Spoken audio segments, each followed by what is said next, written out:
Hello, and welcome to Flicksplained, the channel where we take your favorite flicks and series and break them down for you to ensure you don't miss a single detail. Today, we're going to be taking another look at Netflix's limited series, Dahmer Monster, the Jeffrey Dahmer story. In today's video, we're going to be talking about the final episode of Dahmer and explaining what really happened to him during his last days in prison. Make sure you stick around until the end of the video to see how true the ending of the series was to the real-life events of the Jeffrey Dahmer case. The Gacy Scene. The 10th and final episode of the Netflix series opens up with us seeing a different serial killer from the late 20th century. John Wayne Gacy, the killer clown, was convicted of the assault and murder of at least 33 young men and boys. And in the opening scene of the episode, Gacy can be seen talking to a young man about his background in construction, though it was really just a ploy to lure his victim into his house. Gacy then spiked his victim's drink and hoped to incapacitate him. His victim managed to fight back a bit, but there was not much he could do to overpower the serial killer once the effects of the drugs started to kick in. Gacy hit his victim over the head with a frying pan and then proceeded to choke him with his belt. The scene then cuts to Gacy wearing his signature clown makeup, which is why he's often referred to as the killer clown. As the young man was crying out for help from God, Gacy leaned in and told him that his begging was pointless. He said, "God can't save you. I am God." Oh, please, God. God can't help you. I'm God. And then the scene transitions to Jeffrey Dahmer in prison. Dahmer learning about Gacy. In the show, Dahmer can be seen learning about John Wayne Gacy. With Gacy's execution coming up, his case was all over the news and prison TVs.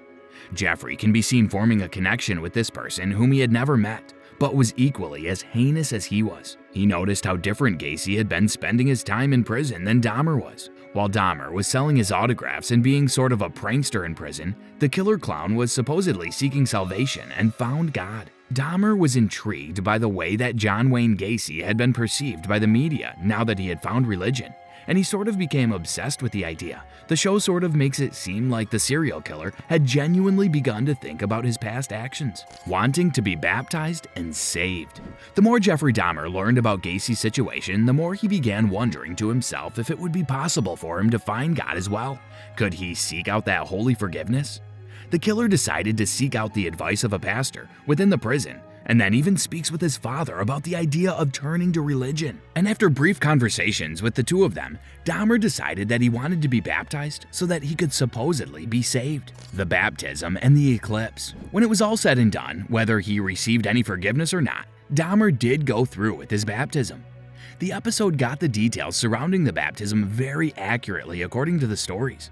The date of the baptism was shown to line up with the date of John Wayne Gacy's execution, which also happened to be the same day as a solar eclipse. It was as if the baptism of Dahmer was something so shameful that even the sun couldn't bear to watch it.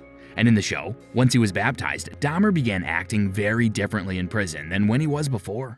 Episode focuses on the character's want of forgiveness. It's really an interesting theme that the creators of the limited Netflix series decided to go with for the final episode: forgiveness. While Evan Peters did a phenomenal job portraying Dahmer and making him actually seem like he was hoping for forgiveness, there is no evidence to support that he really hoped to be saved.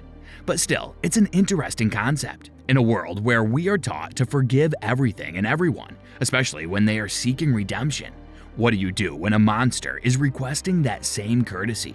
This was a thought that plagued everyone involved in the Jeffrey Dahmer case, including the families of the people that he brutally murdered. Even though they were rightfully consumed by hatred, many people still struggled with the idea of Dahmer's possible execution, which is something they portrayed well throughout the episode, especially through the use of Glenda Cleveland.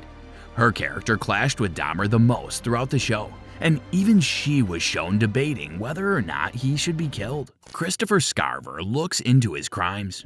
This is where Christopher Scarver comes in. Throughout Dahmer's time in prison, he had earned himself a bit of a reputation for the annoying tapes of whale sounds that he would play and the pranks that he would attempt to pull on the other inmates. This gained him the attention of another inmate, Christopher Scarver. Christopher Scarver was in prison serving a life sentence for the armed robbery and murder of a man named Steve Lohman. Lohman was shot in the head by Scarver on June 1st, 1990, when Christopher attempted to rob him and another man at gunpoint. While in prison, Scarver grew more and more irritated by the way that Jeffrey Dahmer had been behaving, which prompted the inmate to look into the killer's crimes. Now, if you know anything about prison, for the most part, there's a hierarchy. And when it comes to that hierarchy, some crimes are looked at as being far worse than others.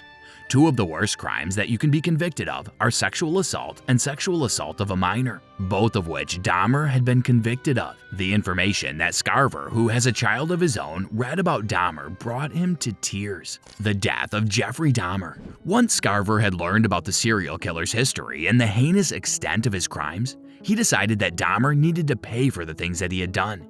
He then seemingly made it his priority to find a time and place that he could show Dahmer the justice that he deserved. This required Christopher to get assigned to the same work detail as Dahmer, along with another inmate named Jesse Anderson. And while inside the weight room or locker room of the prison, Scarver finally had the chance to confront Jeffrey Dahmer about all of the horrible things that he had done. In the scene, you can see the fear on Dahmer's face. Even though he had initially requested the death sentence, in the series the killer is shown to have been seeking forgiveness, though that's a bit of a clouded detail. Once confronted by Christopher Scarver, Dahmer didn't try to fight back or begin begging for his life.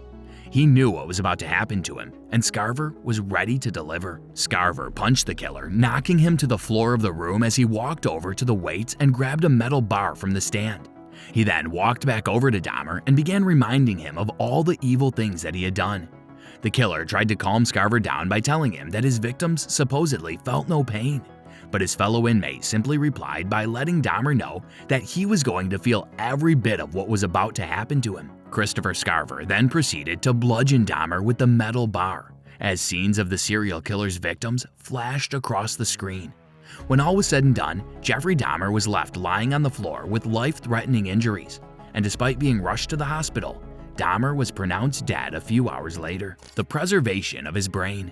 Following Dahmer's death in the series, the audience was meant to reflect on the idea of closure, and how it becomes so subjective that in the end, it's relatively meaningless.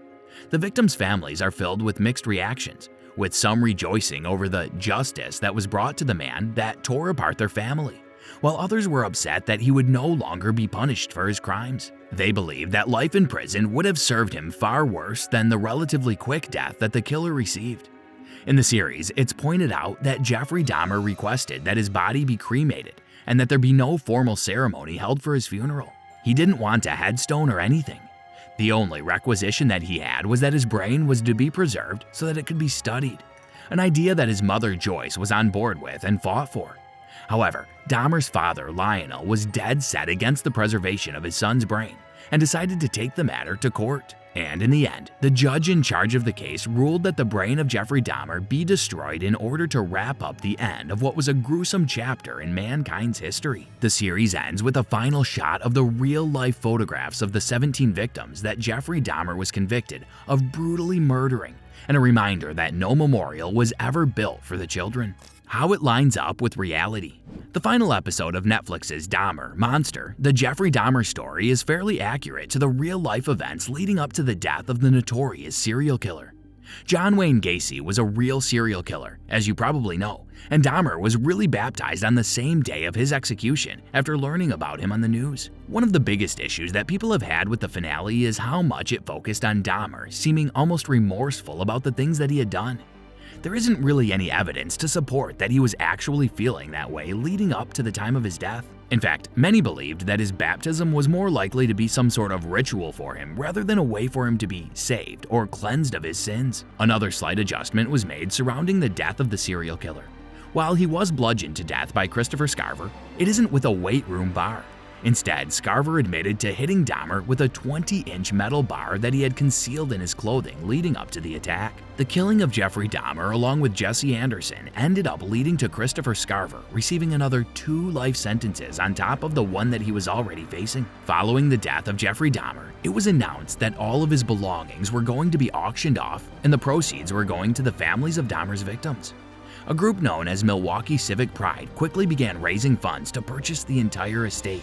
Not so that they could remember the serial killer, but instead so that they could destroy the belongings and hoped that they weren't idolized. In total, the group raised $407,225, and all of Jeffrey Dahmer's possessions were destroyed and then buried in a landfill. Jeffrey Dahmer was the definition of a monster.